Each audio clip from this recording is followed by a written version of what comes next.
And you and I have talked about this before, the presidential seal being displayed at other places like President Trump's golf clubs, but never a beer pong set. So how is this different than the times that we see it at his clubs? It's always a first. People ask, like, do you get bored covering Trump all the time? It's like, no, you don't, because it's going to be something new. One day you're working on golf clubs, the next day it is beer pong.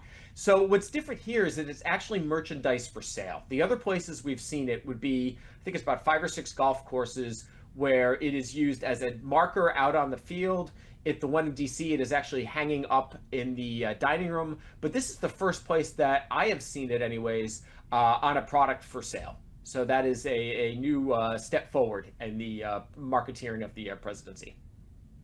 And President Trump before has said that he doesn't drink, but his name, image, and likeness is on a beer pong set. I mean, does the money from the sale of these sets go directly into his pocket?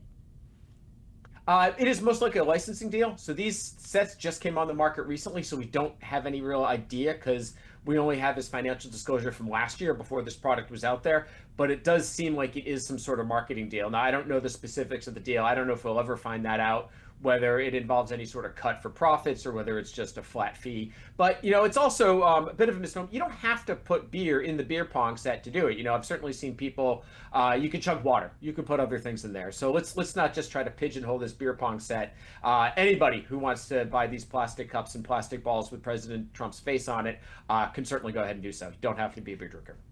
And is this the only company that pays President Trump to use his name, image, and likeness? No, no, no, no, no, no. There are, President Trump for a long time, marketing was his main way of making money, kind of in between when he went from being a real estate tycoon to playing a real estate tycoon on TV in The Apprentice.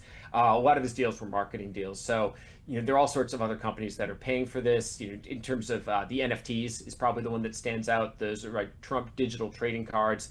That is also a marketing deal. A lot of properties around the world that have his name attached to them. It's a marketing deal.